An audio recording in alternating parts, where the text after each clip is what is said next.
Dear students, आज इस video में हम लोग क्लास 10th का फिज़िक्स का पहला वाला लेसन यानी प्रकाश का परावर्तन समतलों पर के बारे में अध्ययन करेंगे।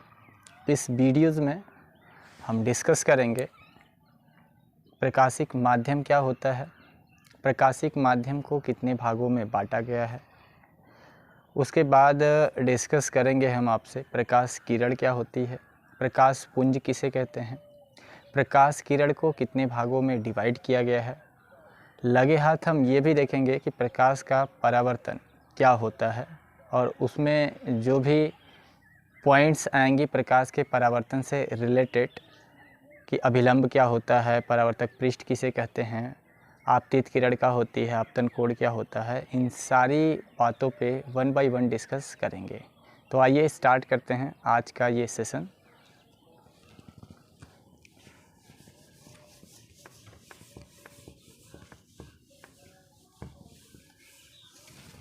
तो सबसे पहले हम लोग ये जानने की कोशिश करेंगे कि प्रकाश का जो ये पहला चैप्टर है क्लास 10th का, इसके अंतर्गत इससे पहले हमने आपको 2 वीडियोस प्रोवाइड किया है क्लास 10th का फिज़िक्स का, जिसमें हमने आपसे डिस्कस किया था कि लाइट क्या होती है, प्रकाश किसे कहते हैं, प्रकाश हमें दिखाई क्यों नहीं देता है। और उसके बाद हमने बात किया था आपसे प्रकाश की प्रॉपर्टी के बारे में, यानी प्रकाश के गुण क्या होते हैं। उसके बाद हमने बातचीत किया था दीप्त और अदीप्त प्रकाश स्रोत के बारे में। आज इस वीडियो में हम आपसे बात करेंगे उन्हीं पॉइंट्स पर जिसका जिक्र हमने आपको स्टार्टिंग में किया। तो हेडिंग लिखेंगे सबसे पहले प्रकाशिक माध्यम, प्रकाशिक माध्यम, ऑप्टिकल मीडियम, ऑप्टिकल मीडियम। प्रकाशिक माध्यम क्या होता है, किसे कहते हैं प्रकाशिक माध्यम, तो इसको समझेंगे कैसे। प्रकाशिक माध्यम का सीधे सीधे मीनिंग होता है कि प्रकाशिक माध्यम मतलब जिस माध्यम में से होके प्रकाश क्या करेगा, गुजरेगा, जिस माध्यम में से होके लाइट निकल जाएगी उसी माध्यम को हम क्या कहेंगे, प्रकाशिक माध्यम। जैसे मान लीजिए पानी है, आपके पास पानी है, उस पानी में आप टार्च जलाएं और प्रकाश की जो किरण है टार्च से निकलकर उस वाटर में इंटर कर जा रही हैं, तो इसका मतलब वाटर क्या होगा, एक तरह का प्रकाशिक माध्यम हो गया। आपके पास मान लीजिए ग्लास है, कांच है, कांच में लाइट को जलाते हैं, आप टार्च जलाते हैं और आप देखते हैं कि जो प्रकाश किरण है वो टार्च में से होके पास आउट हो जा रहा है, पूर्णतया नहीं, कुछ आंशिक रूप से या अधिकांश भाग कांच में से आर पार हो जाता है, आपको भी पता होगा। तो वो भी एक तरह का क्या हो जाएगा, प्रकाशिक माध्यम। कोई कागज़ आपके पास है, कोई कागज़ मतलब वाइट कलर का कागज़ है, उसमें से यदि लाइट को पास आउट आप कर रहे हैं, निकाल रहे हैं, तो थोड़ा बहुत यदि पास आउट हो रहा है लाइट, तो जो कागज़ होगा वो भी एक तरह का आपका क्या होगा, प्रकाशिक माध्यम। तो प्रकाशिक माध्यम का सीधे सीधे मीनिंग आपको समझ में आ गया होगा कि जिस माध्यम में से होकर प्रकाश गुजरेगा उसी को क्या कहेंगे, प्रकाशिक माध्यम। तो लिखते हैं इसकी परिभाषा, प्रकाश जिस माध्यम में से, जिस माध्यम में से होकर गुजरता है उसे प्रकाशिक माध्यम कहते हैं, उसे प्रकाशिक माध्यम कहते हैं। ठीक है, ये प्रकाशिक माध्यम की परिभाषा है। प्रकाशिक माध्यम को, प्रकाशिक माध्यम जो हमारे पास है, प्रकाशिक माध्यम को 3 भागों में बांटा गया है। प्रकाशिक माध्यम 3 प्रकार का होता है, ऐसे भी लिख सकते हैं, 3 प्रकार का होता है, 3 प्रकार का होता है। अब ये कौन कौन से प्रकार होते हैं प्रकाशिक माध्यम के, तीनों, इसके बारे में भी 1 बाय 1 डिस्कस करते हैं। तो पहले हम आपको तीनों पॉइंट्स के बारे में बता देते हैं कि जो प्रकाशिक माध्यम के 3 टाइप होते हैं वो तीनों टाइप कौन कौन से हैं। तो पहला आप लिखेंगे पारदर्शी माध्यम, पारदर्शी माध्यम, दूसरे वाले टाइप की यदि बात करें तो अपारदर्शी माध्यम होगा, या अल्प पारदर्शी लिख लेते हैं, अल्प पारदर्शी माध्यम। और यदि तीसरे टाइप की बात करें तो वो हो जाएगा अपारदर्शी माध्यम, अपारदर्शी माध्यम। पहला पारदर्शी माध्यम है, दूसरा अल्प पारदर्शी माध्यम है और तीसरा अपारदर्शी माध्यम है। क्या होता है पारदर्शी माध्यम, क्या होता है अल्प पारदर्शी माध्यम और किसे कहेंगे अपारदर्शी माध्यम, इनके बारे में भी 1 बाय 1 डिस्कस करेंगे। तो हेडिंग लिखेंगे पहले पारदर्शी माध्यम की।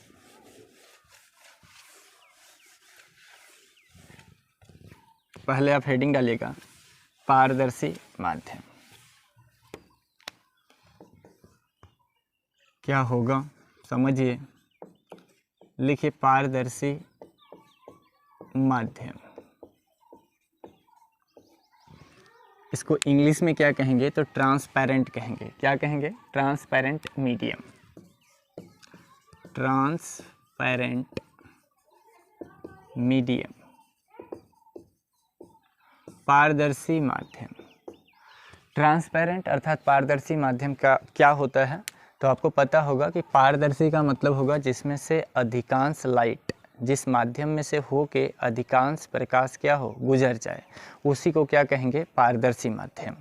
अपारदर्शी माध्यम किसे कहेंगे? जिस माध्यम में से प्रकाश का कोई भी भाग आर पार नहीं जाएगा उसे अपारदर्शी माध्यम कहेंगे। और अल्पारदर्शी का मतलब होगा जिसमें से प्रकाश का कुछ ही भाग आर पार चला जाए। ठीक है, तो लिखते हैं इसकी परिभाषा पारदर्शी माध्यम की। ऐसा माध्यम जिसमें से होकर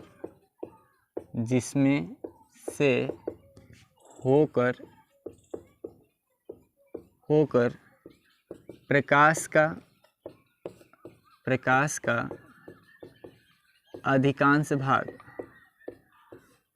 का अधिकांश भाग, या ऐसा माध्यम जिसमें से होकर प्रकाश का अधिकांश भाग, ठीक है सही है, अधिकांश भाग गुजर जाता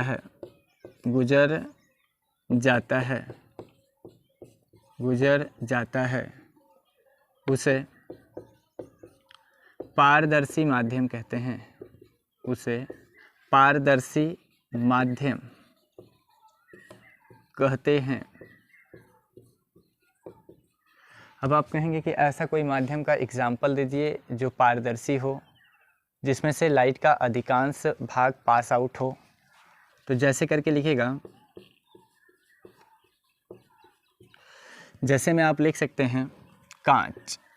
जो कांच होता है, मोटा कांच की बात कर रहे हैं, ठीक है।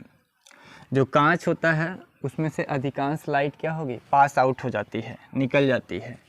उसके बाद आप कह सकते हैं स्वच्छ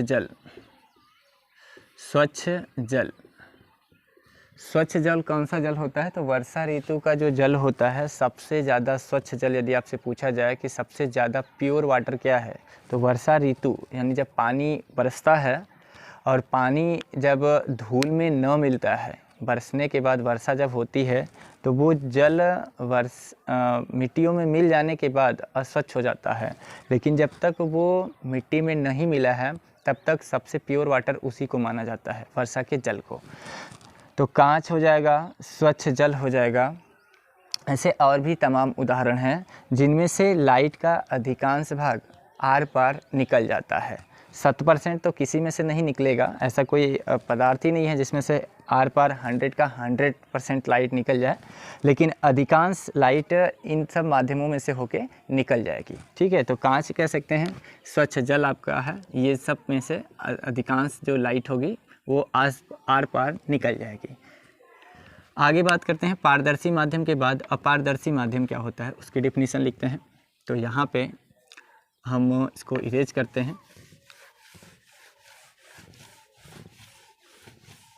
देखिएगा, आगे हेडिंग लिखेगा अपारदर्शी माध्यम।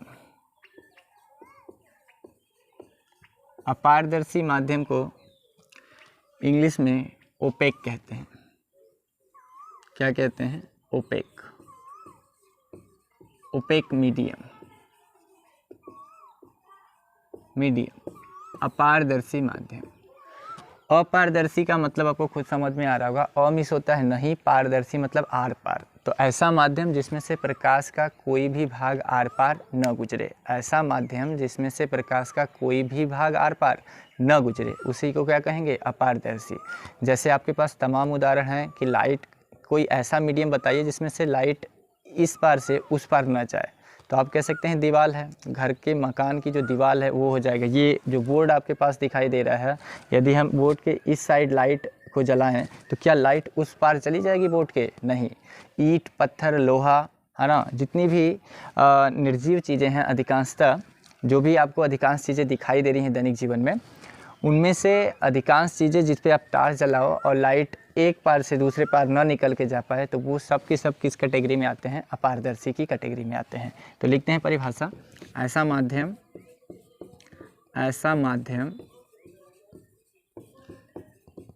जिसमें से होकर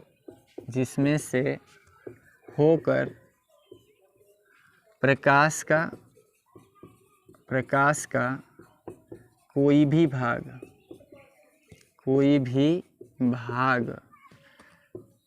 न गुजरे क्या कहलाता है? अपारदर्शी माध्यम कहलाता है। अपारदर्शी माध्यम कहलाता है। ऐसा माध्यम जिसमें से होकर प्रकाश का कोई भी भाग आर पार न जाए, उसे क्या कहेंगे? अपारदर्शी माध्यम कहेंगे। जैसे इसका एग्जाम्पल दीजिए, तो तमाम उदाहरण हैं, ऐसे बहुत सारे एग्जाम्पल हैं इसके, आप कुछ भी बता सकते हैं। जैसे ईंट, पत्थर, लोहा, लकड़ी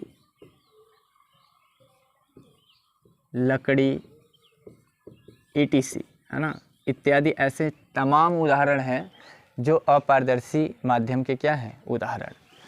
आई होप कि आप समझ पा रहे होंगे अपारदर्शी की परिभाषा, और इसके एग्जाम्पल भी आप खुद ब खुद बता सकते हैं। बहुत सारे एग्जाम्पल हैं, ठीक है, और सारे एग्जाम्पलों को मेरी लिख पाना और आपको याद कर पाना कठिन होगा, ठीक है, इसलिए 2-4 उदाहरण से ही हम बातों को समझ पाएंगे। चलिए आगे बात करते हैं अल्प पारदर्शी माध्यम की।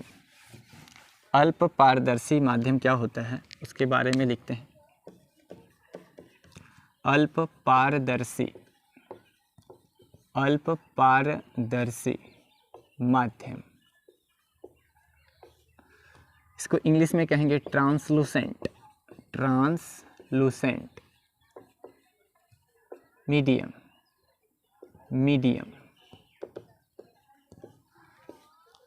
अल्प पारदर्शी माध्यम नाम से ही स्पष्ट है। अल्प पारदर्शी कह रहा है, अल्प माने होता है थोड़ा सा, पारदर्शी मतलब आर पार। तो ऐसा माध्यम जिसमें से प्रकाश का कुछ ही भाग आर पार चला जाए, उसे क्या कहेंगे? अल्प पारदर्शी माध्यम। लिखिए, ऐसा माध्यम जिसमें से होकर प्रकाश का कुछ ही भाग निकल जाए या गुजर जाए,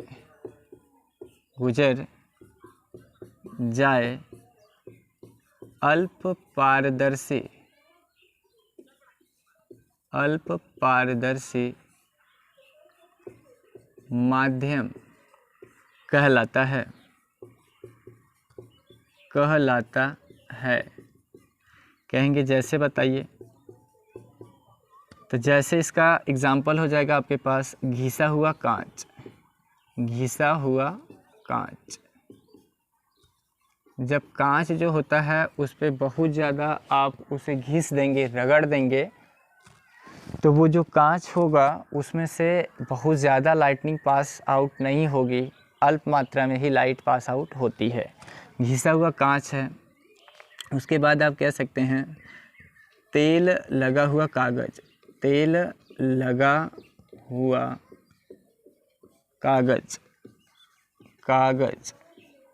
और भी उदाहरण इसका आप दे सकते हैं, गंदा जल, गंदा जल। ठीक है, जो गंदा जल होगा, मान लीजिए तालाब वगैरह में यदि पानी है और उसमें गंदा वाटर मिल रहा है, मिक्स हो रहा है, तो गंदे वाटर में भी जो गंदा जल होगा उसमें से भी प्रकाश का अधिकांश भाग पास आउट नहीं होता है, अल्प मात्रा में ही प्रकाश अंदर इंटर करता है। तो ये कुछ उदाहरण हैं पारदर्शी, अपारदर्शी और अल्पारदर्शी माध्यमों के। ठीक है, यहाँ पे हमने जो उदाहरण प्रस्तुत किया है ये अल्पारदर्शी माध्यम का एग्जाम्पल है। तो आई होप कि आप इन तीनों पॉइंट्स के बारे में अच्छे से समझ पाए होंगे। उसके बाद हम बात करते हैं आपसे आगे, प्रकाश किरण किसे कहेंगे, प्रकाश पुंज क्या होता है। तो आइए हेडिंग लिखते हैं, प्रकाश किरण, प्रकाश किरण, लाइट रे, प्रकाश किरण क्या होती है, प्रकाश किरण किसे कहेंगे प्रकाश किरण। तो सिंपल वे में यदि इसका परिभाषा हम आपको बताऊं तो प्रकाश किरण का मतलब होता है कि जब प्रकाश किसी भी मीडियम में ट्रेवल करता है, प्रकाश किसी भी माध्यम में जब चलता है तो साधारणतया हम लोग ये मान के चलते हैं कि प्रकाश स्ट्रेट लाइन में ट्रेवल कर रहा है। प्रकाश कैसे चल रहा है, स्ट्रेट, यानी सीधे रेखा में प्रकाश क्या कर रहा है, गमन कर रहा है। तो प्रकाश के चलने के पथ को ही, प्रकाश के चलने के पथ को ही क्या कहते हैं, प्रकाश किरण कहते हैं। लिख लीजिए परिभाषा, प्रकाश के चलने के पथ को, पथ मीन्स रास्ता, पथ को प्रकाश किरण कहते हैं, प्रकाश किरण कहते हैं, किरण कहते हैं। ठीक है, प्रकाश के चलने के पथ को क्या कहेंगे, प्रकाश किरण कहेंगे। और इसी में आपसे पूछ लेता है कि प्रकाश पुंज क्या होता है, प्रकाश पुंज किसे कहते हैं, what is beam of light. तो प्रकाश पुंज की भी डिफिनीशन हम लिख देते हैं, छोटी सी डिफिनीशन है प्रकाश पुंज की भी, प्रकाश पुंज, हेडिंग लिख लेंगे प्रकाश पुंज, जिसे इंग्लिश में कहेंगे beam of light, beam of light. प्रकाश पुंज का मतलब आप समझ पा रहे होंगे, पुंज मतलब होता है गुच्छा, पुंज मीन्स क्या होता है, गुच्छा, प्रकाश माने प्रकाश, तो प्रकाश का क्या, गुच्छा, प्रकाश का गुच्छा। जैसे बहुत सारे आपके पास यदि मोतियां हैं या फिर कोई कलम आपके पास है तो उन कलमों का आप ढेर बना लेते हैं। ठीक है, उसी तरह यदि बहुत सारी लाइट रे किसी मीडियम में एक ही साथ जा रही है तो उन सारी लाइट रे के समूह को क्या कहेंगे, प्रकाश पुंज कहेंगे। क्या कहेंगे, प्रकाश पुंज कहेंगे। तो लिखिएगा इसकी डिफिनीशन, प्रकाश किरणों के समूह को, प्रकाश किरणों के समूह को प्रकाश पुंज कहते हैं, प्रकाश पुंज कहते हैं, पुंज कहते हैं। प्रकाश किरणों के समूह को प्रकाश पुंज कहते हैं। प्रकाश पुंज कितने प्रकार का होता है यदि आपसे पूछा जाए तो प्रकाश पुंज को 3 भागों में बांटा गया है। यहाँ नीचे लिख सकते हैं आप कि प्रकाश पुंज 3 प्रकार का होता है, प्रकाश पुंज 3 प्रकार का होता है, 3 प्रकार का होता है। प्रकाश पुंज 3 प्रकार का होता है। प्रकाश पुंज के 3 प्रकार कौन कौन से हैं उनके बारे में भी 1 बाय 1 डिस्कस करते हैं। आइए हेडिंग लिखेंगे सबसे पहले, जो तीनों प्रकार हैं प्रकाश पुंज के, वो तीनों प्रकार कौन कौन से हैं। तो सबसे पहले प्रकाश पुंज में हम बात करेंगे अभिसारी प्रकाश पुंज के बारे में। पहला वाला होगा अभिसारी प्रकाश पुंज, अभिसारी प्रकाश पुंज, अभिसारी प्रकाश पुंज। इंग्लिश में इसे कहेंगे convergent, convergent beam of light, beam of light. अभिसारी प्रकाश पुंज, कैसे इसको समझेंगे, अभिसारी प्रकाश पुंज क्या होता है इसके बारे में कैसे जानेंगे। तो अभिसारी का मतलब क्या होता है, इकट्ठा करना। क्या चीज़, प्रकाश पुंज प्रकाश पुंज का मतलब अभी बताया, प्रकाश किरणें, बहुत सारी प्रकाश किरणों का समूह। तो बहुत सारी प्रकाश किरणें यदि आ रही हैं कहीं से, उन सभी को आप एक ही जगह इकट्ठा कर दे रहे हैं, एक ही जगह क्या कर रहे हैं, इकट्ठा कर दे रहे हैं, तो उसे आप क्या कहेंगे, अभिसारी प्रकाश पुंज। फॉर एग्जांपल के लिए आप ये मान लीजिए कि आपके पास घर में बहुत सी सामानें हैं जो तितर बितर हैं, ठीक है, जो जहाँ रखना चाहिए वो वहाँ न रह के पूरे रूम में फैली हुई है। तो आपने क्या किया कि उन सभी सामानों को एक ही स्थान पे कलेक्ट कर दिया, आपने इकट्ठा करके रख दिया, तो उसे कहा जाएगा कि ये सारी सामान जब एक ही जगह पे कलेक्ट हो गई है तो आपने इसको अभिसारी कर दिया है, अभिसारित कर दिया है, अर्थात इकट्ठा कर दिया है, ठीक है। तो अभिसारी का मतलब है कि वस्तुओं को या प्रकाश किरणों को, बहुत सारी प्रकाश किरणों को एक ही पॉइंट पर या एक ही जगह पे क्या करना, केंद्रित करना, इकट्ठा करना। समझ पा रहे हैं? लिखिए परिभाषा इसकी, अभिसारी प्रकाश पुंज की, जब बहुत सी प्रकाश किरणें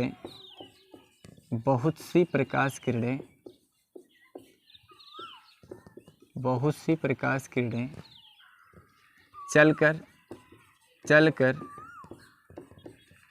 किसी एक ही बिंदु पर मिलती हैं, क्या करती हैं, मिलती हैं या इकट्ठा होती हैं, मिलती हैं, तो उन्हें अभिसारी प्रकाश पुंज कहते हैं, अभिसारी प्रकाश पुंज कहते हैं,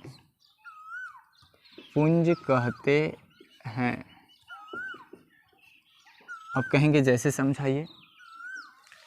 जैसे मान लीजिए यदि आपके पास टेबल लैंप है, टेबल लैंप से पढ़ते थे लोग पहले ज़माने में, अब तो टेबल लैंप का इस्तेमाल ही नहीं कोई करता। हालांकि अभी भी शहरों में पढ़ने वाले जो स्टूडेंट्स हैं वो इस्तेमाल करते हैं टेबल लैंप का।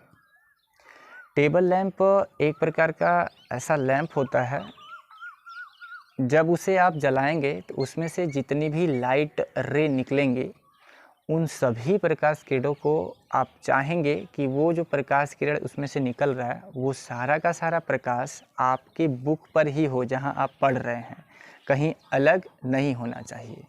तो जो भी लाइट रे निकल रही है, आपके पास जो उपकरण है, प्रकाश स्रोत है, सोर्स है, लाइट है, जिसमें से लाइट निकल रही है, वो सब की सब फैले नहीं, बल्कि एक ही जगह इमर्ज हो जाएं, इकट्ठा हो जाएं, कलेक्ट हो जाएं। तो इसके लिए टेबल लैंप जो होगा ये वो इसका सबसे अच्छा उदाहरण होगा, है ना, क्योंकि उसमें आप प्रकाश किरण को क्या करते हैं, सिकोड़ने का काम करते हैं। जो भी प्रकाश निकलता है उस स्टार से वो एक ही जगह पे कलेक्ट होता है। तो इसका फिगर हम यहाँ पे बना देते हैं कि बहुत सारी लाइट रे मान लीजिए चल रही हैं, ये दुनिया भर की प्रकाश किरणें आ रही हैं, और ये सभी प्रकाश किरणें, जितनी भी लाइट रे आपको दिखाई दे रहे हैं, ये सब की सब यदि एक ही पॉइंट पर इमर्ज हो रही हैं, इकट्ठा हो रही हैं, मीट हो रही हैं, तो इसे कहा जाएगा, ये जो फिगर आपके पास है ये किसका है, अभिसारी प्रकाश पुंज का। किसका? ये अभिसारी प्रकाश पुंज है, प्रकाश पुंज, ठीक है। इस बिंदु का नाम ओ दे देते हैं, जहाँ पे ये ढेर सारी लाइट क्या हो रही हैं, मीट कर रही हैं। तो जब बहुत सी प्रकाश किरणें किसी एक ही बिंदु पर क्या करेंगी, मिलती हैं, उसे कहा जाएगा अभिसारी प्रकाश पुंज। अपसारी प्रकाश पुंज क्या होता है उसके बारे में भी डिस्कस कर लेते हैं। तो आगे हेडिंग डालेंगे इसका दूसरा प्रकार, अपसारी प्रकाश पुंज। ये फिगर आप बना लीजिएगा, ज़रूरी होगा।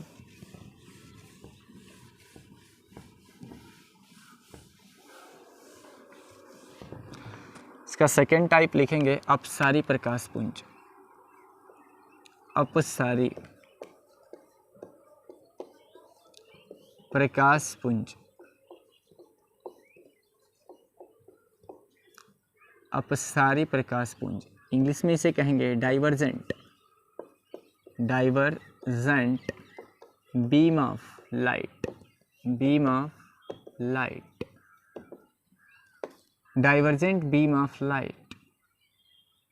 क्या होता है अपसारी प्रकाश पुंज? डाइवर्जेंट बीम ऑफ लाइट किसे कहेंगे? तो डाइवर्ट का मतलब होता है क्या करना, किसी चीज़ को डाइवर्ट करना मतलब मोड़ देना, अर्थात उसे फैला देना। डाइवर्ट करने का क्या मतलब होगा, उस दी गई वस्तु को या किसी भी ऑब्जेक्ट जो आपके पास है जिससे प्रकाश सोर्स निकल रहा है, उसमें की जो भी लाइटें उससे निकल रही हैं उसे आप फैला दीजिए, तितर बितर कर दीजिए। एक जगह पर यदि है तो उस एक पॉइंट से जो लाइट निकल रही है किसी एक बिंदु से, वो कई डायरेक्शन में यदि चली जाए, कई जगहों पे फैल जाए, तो उसे कहा जाएगा अपसारी प्रकाश पुंज। ठीक है, तो परिभाषा लिखते हैं इसका। जब बहुत सी प्रकाश किरणें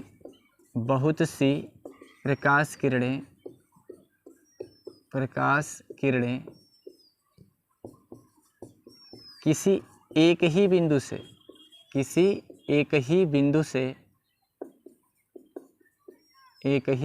से निकलती हुई प्रतीत हों, या निकलें लिख देते हैं इसे। बहुत सी प्रकाश किरणें किसी एक ही बिंदु से निकलें तो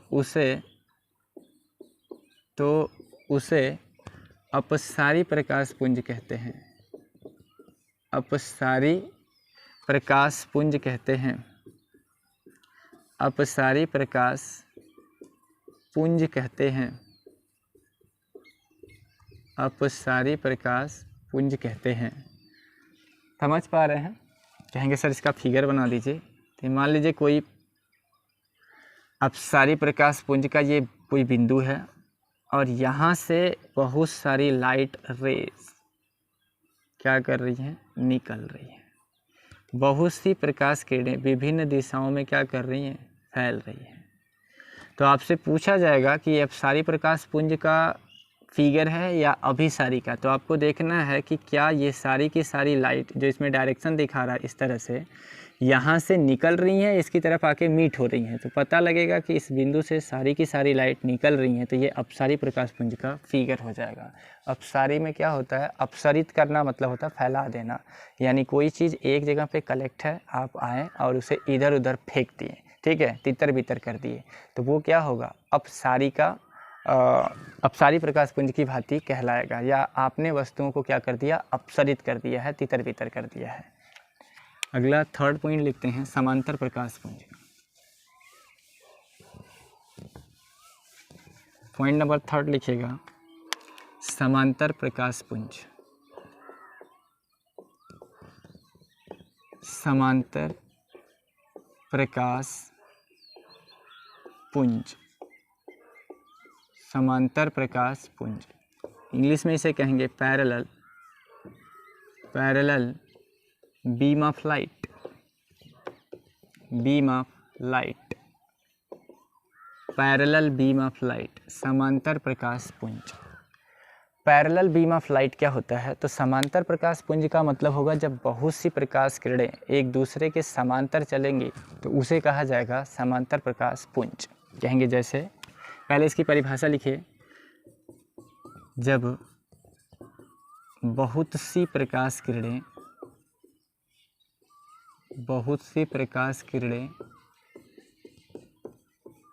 एक दूसरे के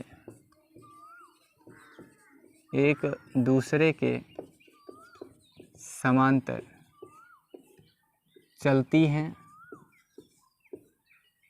हैं तो उन्हें समांतर प्रकाश पुंज कहते हैं। समांतर प्रकाश पुंज कहते हैं।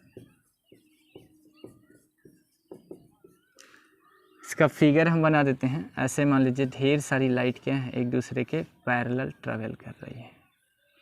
तो ये सारी की सारी लाइट रेज जो एक दूसरे के समांतर चलती हैं, तो इसे कहा जाएगा समांतर प्रकाश पुंज। देखे हैं आप समांतर प्रकाश पुंज, जब आप टार्च जलाएंगे तो आपके लाइट में जो टार्च लगा होगा, छोटा सा एलईडी बल्ब यदि एक लगा है या फिर बल्ब लगा है, कोई सा भी एक ही बल्ब, तो उससे यदि जो लाइट निकलेगी, टार्च से जो लाइट निकलेगी, उसमें आप देखेंगे कि सारी की सारी लाइट जो होगी जब टार्च से निकलेगी तो एक ही डायरेक्शन में सब एक दूसरे के पैरेलल जाती है, तो वहाँ से उसे आप कह सकते हैं कि सारी की सारी लाइट एक ही दिशा में ट्रेवल कर रही हैं, तो वो होगा आपका समांतर प्रकाश पुंज। यानी बहुत सी लाइट रेज कहीं से निकल के इकट्ठे एक ही साथ एक दूसरे के पैरेलल जा रही हैं, तो उसे समांतर प्रकाश पुंज कहा जाएगा। आगे बात करते हैं प्रकाश के परावर्तन के बारे में। तो हेडिंग लिखेंगे प्रकाश का परावर्तन। प्रकाश का परावर्तन, प्रकाश का परावर्तन, reflection of light, reflection of light, reflection of light. प्रकाश का परावर्तन क्या होता है? प्रकाश का परावर्तन तो सुनते आए होंगे बचपन से ही कि यदि आपके पास कोई मिरर है, शीशा है, तो उस शीशे से बचपन में कौवे वगैरह को भगाने के लिए हम लोग उस मिरर का इस्तेमाल करते थे। यदि पेड़ पर कोई कौवा बैठा है और यदि हम चाहें कि उस पेड़ पर से हमें किसी उस कौवे को हटाना है, तो हम मिरर लेके आते थे, शीशा सिंपल जिसमें आप अपना चेहरा देखते हैं रोज़ाना, समतल दर्पण। उस समतल दर्पण पर प्रकाश की किरण आती थी और उस प्रकाश किरण को समतल दर्पण पर लेकर जिधर कौवा बैठा होता था उसकी तरफ रिफ्लेक्ट कराते थे। तो वहाँ से जो प्रकाश किरण आती थी मिरर पर, मिरर से रिफ्लेक्ट होकर कौवे की आँख में जब जाती थी तो कौवे को चकाचौंध होने लगता था, जिससे कौवा उड़ के भाग जाता था।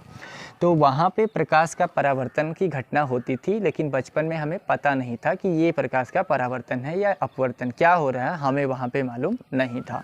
तो उसी के बारे में आज हम यहाँ पे डिस्कस करेंगे कि क्या होता है प्रकाश का परावर्तन और इसका दैनिक जीवन में हमारे क्या उपयोग है। ठीक है, तो पहले इसकी डिफिनीशन हम समझाते हैं आपको। तो आप मान लीजिएगा ये कोई चिकना पॉलिश किया हुआ सतह है, इस पे पॉलिश की गई है और इस सरफेस पर अपने फ़ायदे के लिए हम एक अभिलंब खींच लेते हैं। नॉर्मल है, ये अभिलंब है ये, और इस अभिलंब, ये जो अभिलंब है इस पॉलिश किए वाले भाग पे जहाँ पे मिल रहा है उसका नाम हम ओ दे रहे हैं। ठीक है, ये दिखाई दे रहा फिगर आपको, शायद अब दिखाई दे रहा होगा। तो ये वाला जो नॉर्मल हमने खींचा है ये ओ पॉइंट्स पर मीट कर रहा है। अब यहाँ से प्रकाश किरण आएगी और ये प्रकाश किरण पुनः इसी माध्यम में लौट के चली जाएगी, क्योंकि इधर आपने पॉलिश किया है, आपने कलई लगाया है, तो प्रकाश किरण इसके अंदर तो जाएगी नहीं क्योंकि पॉलिश है, और पॉलिश होने की वजह से ये इस लाइट को उधर क्या करेगा, रिफ्लेक्ट करेगा। अर्थात यहाँ पूरा माध्यम जो आपको दिखाई दे रहा है इस कांच के ऊपर जो पॉलिश किया हुआ परावर्तक पृष्ठ है, इसके ऊपर एक ही माध्यम है। वो माध्यम आपका वायु, कांच, कुछ भी हो सकता है, माध्यम एक ही है। तो जो प्रकाश किरण किसी चिकने पृष्ठ पर पड़ेगी, ये चिकना परावर्तक पृष्ठ है, ये चिकना परावर्तक पृष्ठ है। तो कैसे इसकी परिभाषा बताएंगे प्रकाश के परावर्तन की? तो जब प्रकाश किरण किसी चिकने परावर्तक पृष्ठ पर पड़ती है तो वापस उसी माध्यम में लौट जाती है। इसी घटना को प्रकाश का परावर्तन कहते हैं। वो फिर से समझिए, जब प्रकाश किरण किसी चिकने परावर्तक पृष्ठ पर पड़ती है तो वह उससे टकरा कर वापस उसी माध्यम में लौटकर चली जाती है। इस घटना को ही प्रकाश का परावर्तन कहते हैं। अब आपके दिमाग में प्रश्न उठ रहा होगा कि ये लाइट यहाँ आ रही है, तो जब इससे टकराएगी तो ये इसी तरह जिस दिशा में आई है इधर ही लौट के इधर चल जाएगी, यानी यहाँ आई है तो इसी माध्यम में वापस ऐसे ही निकल जाएगी। जवाब होगा नहीं, जाएगी तो इसी माध्यम में, लेकिन इसी रास्ते से नहीं, बल्कि जितने एंगल पर ये नॉर्मल के साथ, ये अभिलंब है, अभिलंब के साथ ये आपतित किरण जितने कोण पर यहाँ आ रही है, अभिलंब के साथ ही वो प्रकाश किरण जो परावर्तित वाली प्रकाश किरण होगी उतने ही कोण पर लौट के जाएगी। कहने का मतलब है यदि आपतित किरण अभिलंब के साथ 60 अंश के कोण पर इस पर पड़ रही है परावर्तक पृष्ठ पर, तो परावर्तक पृष्ठ से ये जो परावर्तक पृष्ठ है आपका, इससे ये टकराएगी और ये 60 डिग्री का कोण बनाते हुए, किससे, अभिलंब से 60 अंश का कोण बनाते हुए वापस इसी माध्यम में लौट जाएगी। ऐसा नहीं कि ये इस रास्ते से आएगी, जिस रास्ते से आई है उसी से लौट के चली जाएगी, नहीं, ये इसी पर आई है, इसी से तभी चली जाती जब ये 90 डिग्री पर आती। लेकिन ये लाइट तो 90 डिग्री पे आ नहीं रही है, क्योंकि कोण का मेज़रमेंट हम नॉर्मल से करेंगे, है ना। इन चीज़ों के बारे में हम डीपली आपको अगले वाले वीडियोज़ में बताएंगे। फिलहाल के लिए आप ये समझिए कि यदि आपके दिमाग में ऐसा शंका उत्पन्न हो रहा है कि ये लाइट आ रही है और यहाँ से टकरा के इधर ही जाएगी, तो ऐसा नहीं है। जितने एंगल पर ये आएगी, इससे टकराने के बाद उतने ही एंगल पर ये वापस इसी मीडियम में चली जाएगी। तो इसकी परिभाषा लिख देते हैं प्रकाश का परावर्तन का, कि जब, इधर डेफिनेशन हम लिख देते हैं आपको समझाने के लिए, जब कोई प्रकाश किरण या जब प्रकाश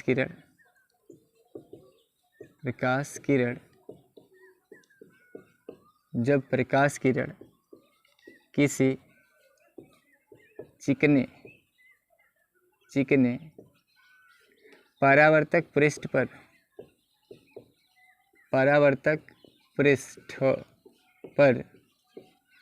पड़ती है तो उससे टकराकर वापस उसी माध्यम में लौट जाती है।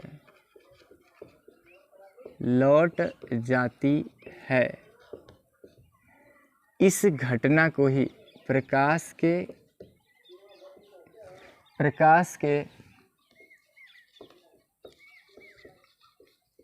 इस गुण को